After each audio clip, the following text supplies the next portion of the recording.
ஒரு ஊழியக்காரர் இப்படி பிரசங்கம் பண்றாரு. நீங்க அவர் வீடியோவை பார்த்துட்டு வாங்களேன். 18வது வயசுல அந்த பையனுக்கு எகுத்தாப்புல ஏகே நிக்கிறாரு. அப்பா, நான் நடக்கும்போது நீ கூட இல்ல, நான் கையை பிடிச்சி நடக்கும்போது எனக்கு அப்பா இல்ல, எனக்கு யாருமே இல்ல. ஆனா நீ சொன்ன பத்தியா, 18 வயசுல நீ என் கூட இருப்பன்னு சொன்ன பத்தியா, சொன்னதை நீ நிறைவேற்றிட்டப்பா, நீ என் அப்பா அப்படின்னு. இல்ல இல்ல, எல்லாருக்கும் பைபிள் படிச்சாதான் வசனம் வரும். நான் அந்த கிளைமேக்ஸை பார்த்தோன்னா ஒரு கண்டென்ட் வெளியே வந்துச்சு சார்.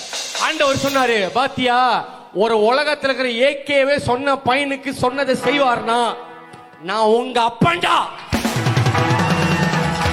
உலக அப்பா இருக்கிற ஏகேவே தன்னுடைய பையனுக்கு சொன்னதை நிறைவேற்றுவார்னா நீ ஆராதிக்கிற ஆண்டவர் உனக்கு சொன்னதை செய்யாமல் இருப்பது எப்படி? இப்ப இந்த பிரசங்கத்துல அவர் என்ன சொல்ல வர்றாரு அப்படின்னு சொல்லி பாத்தீங்கன்னா, அதுல ஏகேன்னு சொல்றாரு. அது வேற யாரும் கிடையாது, நம்ம சினிமா நடிகர் அஜித் குமாரை தான் சொல்றாரு. அவர் சொல்ற அந்த கதையினுடைய சாராம்சம் என்னன்னா, இந்த குட் பேட் அக்லின்னு ஒரு படம் வந்தது இப்ப சமீபத்துல, அஜித்தோட படம். இந்த அஜித்தோட படத்துல வர ஒரு சீனை தான் அவர் சொல்றாரு. அப்பா 18வது வயசுல உங்க பிறந்த நாளைக்கு நான் வந்துருவேன் அப்படின்னு சொல்லிட்டு. பைபிள்ல அப்பா பிள்ளையோடைய அன்புக்கு பாசத்துக்கு எத்தனையோ வசனங்கள் உண்டு. இளையகுமாரன் திரும்பி வருவான்னு சொல்லி ஒரு தகப்பன் காத்துக்கிட்டு இருக்கிறான். வந்த உடனே அவனுக்கு செய்ய வேண்டியதெல்லாம் செய்யறான். இதை விட ஒரு அப்பாவுடைய பாசத்துக்கு நம்ம எடுத்து சொல்றதுக்கு ஒண்ணுமே இல்லை பைபிள்.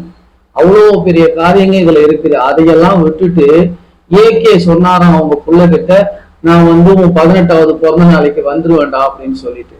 அது வரைக்கும் தான் அவர் சொன்னாரு. அவர் சொன்னது என்னன்னா, இன்டர்வல் வரைக்கும் தான் அவர் சொல்லியிருக்கிறார். இன்டர்வலுக்கு மேல என்ன நடக்கும்னா, அதோடைய ஸ்டோரியை பார்த்தா, ஏகே 18வது வயசு பிறந்த நாளில பிள்ளைய பார்க்க வரும்போது, புள்ள ஒரு கொலை கேஸ்லயும் ஒரு போதை மருந்து கேஸ்லயும் ஜெயிலுக்கு போவார்.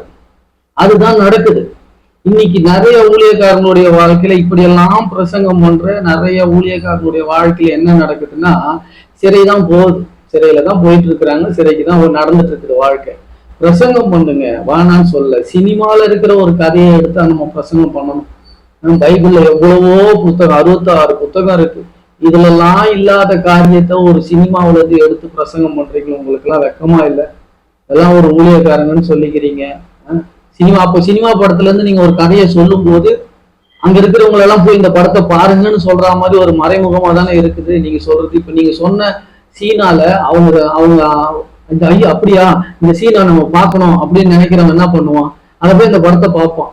அப்ப நீங்க பண்ற பிரசங்கத்தினால ஒரு பைபிள்ல இருந்து ஒரு ஓமையை எடுத்து பிரசங்கம் பண்ணீங்கன்னா அந்த ஓமையை படிக்கணும்னு அவனுக்கு தோணும். சினிமால இருந்து ஒரு காரியத்தை எடுத்து நீங்க பிரசங்கம் பண்ணீங்கன்னா அதை கேட்கிற விசுவாசிகளுக்கு அந்த சினிமாவை பார்க்கணும்னு தான் தோணும். நம்மளே பாவத்துக்கு உட்படுத்துற மாதிரி இருக்குது. பார்த்து பிரசங்கம் பண்ணுங்க.